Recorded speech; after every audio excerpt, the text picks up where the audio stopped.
Hey there, rats! Just so you know, this is going to be a slightly different type of video than normal. Rather than my usual highly edited and focused style, this is going to be more of a relaxed fit. I just prestige shamans, let's just run some quests in the old-fashioned way of just doing a single map. This is probably the closest you're ever going to get to getting a live stream out of me, but I wanted to put an extra video out this month because, well, I've been making videos on the Forever Winter for half a year now, which honestly wasn't something I expected, and I thought we could all just sit down and kind of have a discussion, as one-sided as a video is, about where we're at and where the channel might be going. And, you know, kill some people and loot some things while we're doing it. Dealing with my fumbled jumps and unperked shaman's terrible stamina the entire time. But we'll get up and over, don't worry about it. Anyways, videos. I've been having a great time making them, and I hope you scavs have been enjoying watching them too.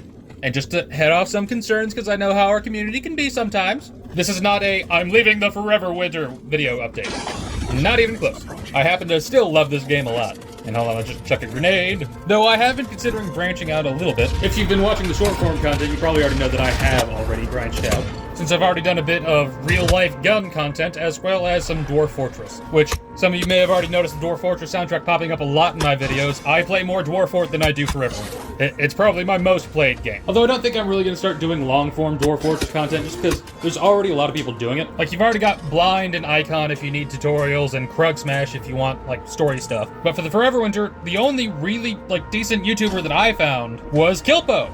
And I don't think it's controversial to say that my content is a kind of different niche than his, particularly as he seems to have kind of stepped away from making videos and just kind of focused on streaming the Forever Winter. I don't know, I'm not a streamer, it's a very different ecosystem. And then I'm very different from some of the other YouTubers out there like Hamma Gaming, who has a bigger channel than mine, but is more like raid and gameplay focused content that doesn't really speak to me personally. Honestly, it's a lot more like this video, so call me a hypocrite there.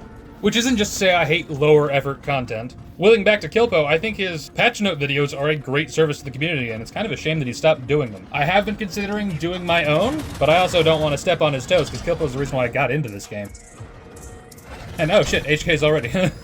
Okay, we'll see if the grabber decides to surprise me. But yeah, I don't know. Would you rats want me to start making patch note videos? They're the kind of thing that I could easily pump out in a day, as opposed to weeks for my normal stuff, because if you don't know, because of the way I produce my content, 1 minute of a regular video on this channel is like 1 to 2 to sometimes 3 hours of my life spent, which I don't mind. I enjoy doing it. It's just, that's why the pace is kind of slow. And you know, I'm not paid for doing this. If you haven't noticed, I use a lot of music and cuss a lot, which means no YouTube bucks for me. And I don't intend to change that fact. I think the videos are more enjoyable the way they are. And there is a caveat to that, because I do have super things enabled, and my delightful subscriber, Vinny, whose generosity just knows no bounds, has actually donated 20 bucks to the channel already. And really, Vinny, your generosity really touches me. I really appreciate it, dude. But also, maybe stop, because I haven't actually been able to get that money. It turns out YouTube won't pay you unless you make a minimum of $100 for the payout. So your incredibly kind and generous gesture has effectively just given YouTube $20 that they're going to keep in perpetuity. And I can't ask people to give me super thanks or any donations like that, because I feel like the system's kind of just robbing everyone for the horrible crime of like being nice, which honestly has me considering disabling the feature entirely, but then that would mean that YouTube would just be guaranteed to keep that money forever, since that's the only income stream this channel has.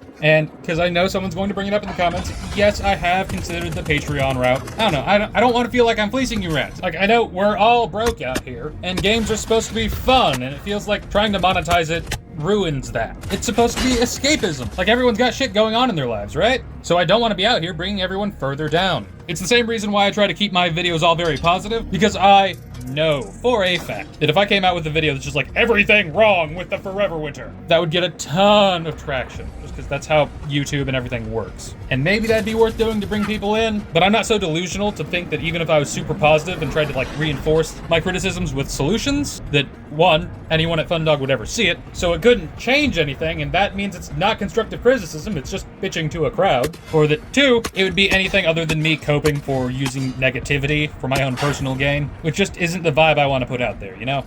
And I'm really sorry if this is coming off as like too candid or whiny or anything like that. But you know, I did say this was going to be a different style of video than normal. So you received advanced warning. You have absolutely no right to complain. That's how like consent to complaint works, right? I mean, it does in corporate America. It's probably even worse in modern Europa, don't you think? I guarantee you they still have contract law. It's just even more predatory. And that's probably a lot of them to tackle just a VKS. Additional units Guess it'll be a grenade first. Anyways, another thing I've been considering doing is putting out a video about how to make videos, because I'm over here on a pretty shoestring budget myself. I have now invested in Wondershare Filmora, so like actual editing software, but I started off just using the innate video editor in my phone, like Samsung Studio. And that phone is still the microphone I'm using to talk to you now. And I capture all my footage with Steam's included video recorder. I don't have any other software. So you don't really need to invest in anything to get started. And I'm of the opinion that the more people out there making things about the game, the better the game's gonna do, and the more fun we can all have together.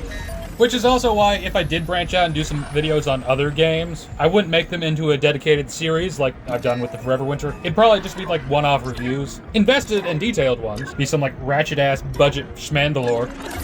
Though they still would take time to make. And I can't lie and pretend that wouldn't decrease the mainline Forever Winter videos' rate of production.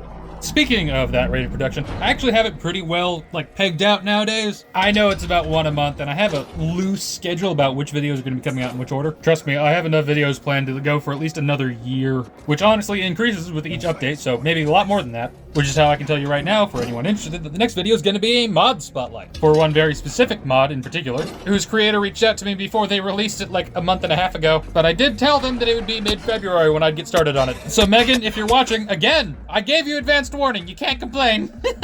No, you totally can. Head and shoulder shots. My aim may be mid, but it still saves the day.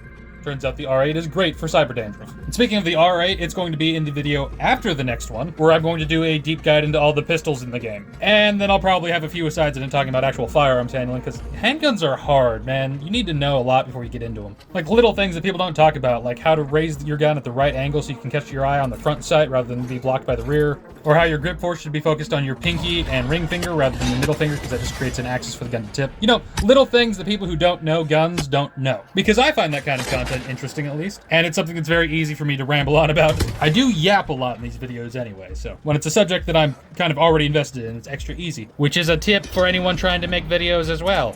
Because technically my voiceover is entirely yapping. I've never written a single word of script for any of the videos. That includes every one of the jokes in my radio show. This has all been improv. I don't plan any of this. And I feel like telling people they need to like script things out and plan ahead of time kind of just prevents them from just stepping in and doing it. At least it did for me. Which is part of the curse of modern YouTube, since everyone forgot this was supposed to be a platform for everyone to enjoy as a hobby. And we don't have to go all corpo and professional about it, because script writing sounds about as fun as writing maintenance reports to me. And honestly, I don't know if the quality would improve if I did plan ahead like that. It could still me behind the words, same mind, different time scale. And you know, if I get things wrong, then I get things wrong. Oh well. The world shall continue turning. Though I do try to minimize mistakes, of course. And hey, wait, what was that? There's a tunnel on this side too? Like, I know about the one on the other side with like the terminal at the end, but did they add this recently? Or was it always here? This is cool. Man, I love this game. It's so much fun to just explore sometimes. Particularly when it ties into the better design quests like the Bunko ones. Because I really like Bunko's quest, and this one in particular, like summoning a drone and stealing all the supplies from the Europans via it, is a much better way to go about doing a fetch quest than just, hey, objects somewhere in map, go find. Which, admittedly, this quest can also be resolved with if you find the correct component just in any container. You don't have to summon the drone. Though, of course, why wouldn't you want to, anyway? But, circling back around as I'm getting lit up to all the fun of money talk, since this is a channel update video, I have been tempted by the siren call of the YouTube store feature. Not because I want to sell you normal, like, YouTuber tat, like branded shirts and tea cozies or whatever people are selling these days. But I am a carpenter and 3D printer. I make stuff and things. I even used to briefly have an Etsy store, so it's possible I might integrate a storefront into the channel, but I don't know, that still seems kind of icky, since it's so unrelated to the content itself. Well, at least to this content. I suppose I could also just make videos about hand tool carpentry, or computer-assisted design, tool making, and gunsmithing and the like, I guess. Though I have the feeling that gunsmithing is no-no for YouTube. And I'm no Mark Novak. Though I am currently designing a handgun. So once I actually have like a technical data package together, I might include that on the channel too, just to show off what I'm working on, but that won't be for a good while. And to be honest, I don't really know if anyone wants to hear me ramble on about wedge-delayed blowback systems, or my rebated rim advanced private ignition automatic shotgun. It's really deep into the nerd shit. And not the fun media nerd stuff, like killing HKs with a VKS, or rambling on about game lore. I mean like numbers and charts nerd shit. Hyperfixating on geometry. That's kind of leaving gaming YouTube behind to become one of the PowerPoint bros. And I don't think I'm as interesting as Perun. Which, you know, seems like drier content than what you're seeing right now. Just me. But you rats let me know down in the comments. The entire point of this video is to kind of try to start a dialogue. Because the reason why I'm making these videos still and didn't just quit out after the first one is because of you. I want to build a community here, and it seems to be working out pretty alright so far. At least I think y'all are pretty cool. And hey, 31 kills. Not too terrible for a single map with just a VKS and an R8. And a lot of grenades. Let's be honest, it was mostly the R8 and grenades. But we got some decent loot out of it, and completed all of our quests. It'll give me more than enough experience to at least get a couple of stamina perks for Shaman. And that's pretty much all I had for you scavs today. As always, rats, I love you all and have a good one. I hope to see you out there.